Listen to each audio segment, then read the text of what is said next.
One of the most persistent misconceptions about evaluation is that it is a form of policing, that it is a form of checking on what has gone wrong and who is to blame for what has gone wrong.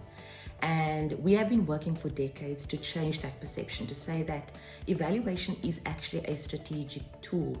The accountability piece is there. Certainly, one has to look at where has funding been spent, has the funding for any kind of development program or policy choices, has the funding been spent on what it was intended to have been spent on?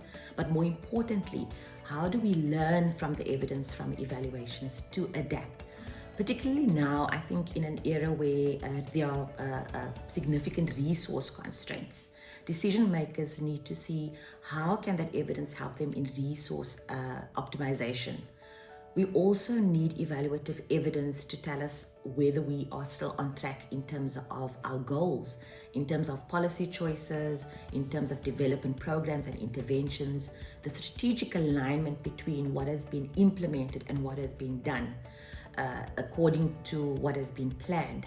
The evidence that evaluation can provide to decision makers is invaluable. We also need to look at how do we communicate better to the citizens and those for whom those interventions and the impact of the interventions were meant to demonstrate or manifest those results to.